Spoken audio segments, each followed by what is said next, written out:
The winter storm was supposed to be the end. Not just a bad blizzard, but the final, fatal blow to humanity. Across the entire United States, a cataclysm of ice and snow descended with a fury no one had ever seen.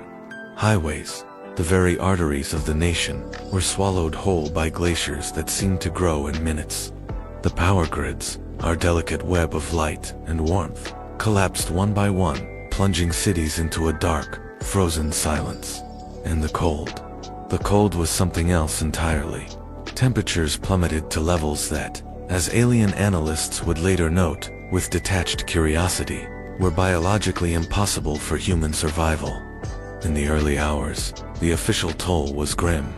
At least 14 confirmed dead, but the projections were apocalyptic. Millions more were classified as non-viable, a sterile term for a death sentence. From their silent perch in orbit, the Zoological Council of Zyra observed, they had been watching us for a long time, studying us like a curious but fragile species. Their reports were clinical, precise. Species designation: fragile. Habitat: unstable. Survival odds: negligible. To them, the conclusion was foregone. The storm was an extinction-level event, and humanity's chapter was closing. The planet would be a quiet, icy tomb. But then, something strange started happening. Something that didn't fit their calculations. Down in the heart of the storm, amidst the chaos and the freezing dark, there was movement. The data streams from the surface became erratic, illogical. Under the weight of collapsed hospitals and inside ambulances frozen solid, like ancient fossils, humans were not just dying as predicted, they were disappearing. Experienced doctors, names that should have been on emergency response lists, vanished from public records. Entire hospitals went dark, their systems offline, yet the death toll, which should have been skyrocketing into the millions, flatlined. It held steady, defying every logical model the council had. It was impossible. Humans couldn't survive this. They were fragile. They were weak. They needed their technology, their warmth, their light. The aliens recalibrated their sensors, running diagnostic after diagnostic, searching for the error in their own systems. Surely, their equipment was malfunctioning. But the readings were accurate. The chaos on the ground was real, but it wasn't the chaos of mass extinction. It was something else. Something organized. Something hidden. And then they found it. A new signal, faint at first, then growing stronger, pulsing from the very epicenter of the storm-ravaged continent. It wasn't a weapon system powering up. It wasn't a desperate, planet-wide distress call, begging for help. It was something far more fundamental, far more profound. It was a heartbeat. Not one, but thousands, millions. Synchronized. A rhythmic, powerful pulse that echoed up from the frozen earth. It emanated from the darkened cities, from beneath the snow-covered suburbs, from places that should have been silent tombs. It was a signal of life, defiant and impossibly strong. The Zyran observers were stunned into silence. Their neat classifications, their confident predictions, all shattered in an instant. Down below, in the darkness, humanity wasn't just surviving. They were adapting. They were fighting back against the cold itself. Not with fire or technology the aliens could recognize, but with something else. Something they had never accounted for. Something they were only just beginning to understand. The heart of a species that refused to freeze, that refused to die. The storm wasn't the end. It was a new beginning. And for the first time, the watchers in the sky felt a flicker of something they hadn't expected: fear. The Zyran expedition landed softly, their silver craft a stark contrast against the endless white of the snow-covered ruins. They were exploring what was once a major city in the American Midwest, now a ghost town preserved in ice. As the aliens crunched through the frozen streets, their scanners picked up a faint, anomalous heat signature. They followed it to a collapsed building, where a single human woman sat beside a massive hulking shape. The shape was wrapped in thick thermal blankets, and even from a distance, the aliens could see steam rising from it. The woman's hands were raw and bleeding, yet her face was serene, almost peaceful. As she sat in the biting cold, she seemed entirely unfocused on the advanced alien team approaching her. One of the younger Zyrans, its antennae twitching with curiosity, whispered over the comms, "Is that a pet?" The question hung in the air, a naive attempt to categorize the scene. But then, the scanners shrieked to life. Red alerts filled their helmet displays, warning of extreme biological hazard. The pet was impossibly warm, a furnace in a world of ice. Its internal biology was a chaotic storm of activity, engineered, adaptive, and utterly relentless. It was a predator of the highest order, a living weapon. The woman paid the aliens no mind. She gently stroked the creature's hidden form through the blankets. "Easy, boy," she whispered, her voice a soft murmur against the wind. "They're just watching." The creature, which had started to stir under the blankets, settled back down. A low guttural rumble vibrated through the ground, a sound that felt both ancient and artificial.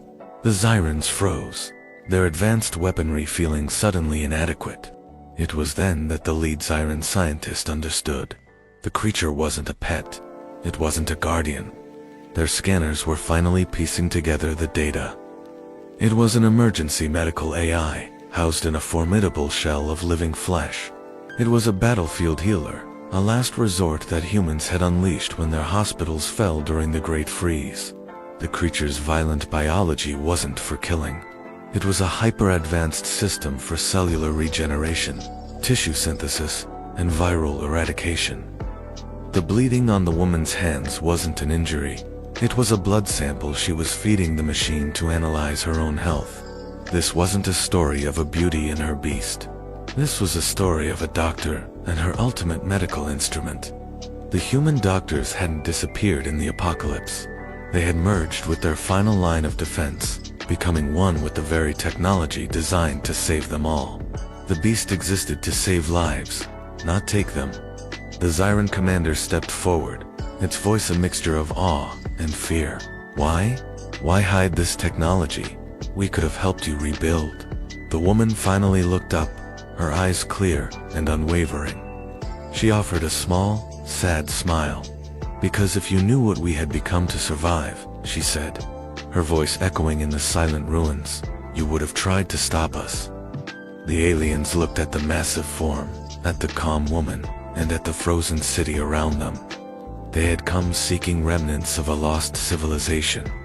Instead, they found a species that had refused to be lost, a people who had sacrificed their very definition of humanity in order to preserve it. And in that moment, the explorers felt a profound sense of dread, realizing they were no longer observing the past. They were witnessing a terrifying, beautiful, and unstoppable future. The galaxy held its breath as the great quantum storm finally passed. Then, the numbers came in, and a stunned silence fell across 1,000 worlds. 14 dead. 14 out of the billions caught in the storm's path. How? The reports were impossible, defying all known models of disaster response. But as the data trickled in, a new terrifying picture began to form. It started with the doctors. They emerged from the digital shadows, their consciousnesses uploaded and networked, performing psychic surgery across entire continents. They bypassed the fried electrical grids and shattered infrastructure, reaching into the minds of the injured, stabilizing, healing, guiding. They were ghosts in the machine, angels in the code, rewriting the very definition of medicine. Then came the hospitals. They didn't just reboot, they evolved.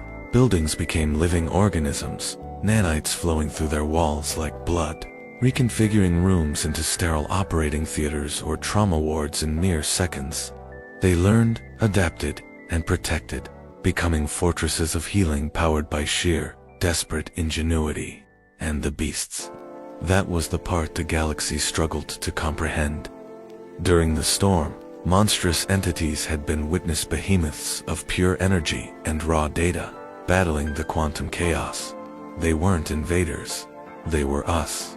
Our engineers, our programmers, our artists.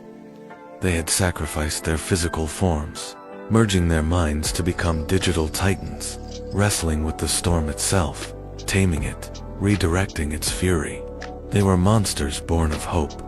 When the danger passed, they dissolved as quietly as they had appeared, their consciousnesses flowing back into the data streams, their stories becoming the stuff of legend. At the Zyran Council, an old file was pulled from the archives. The one labeled Humanity, Species 734. An archivist drew a heavy red line through the old classifications.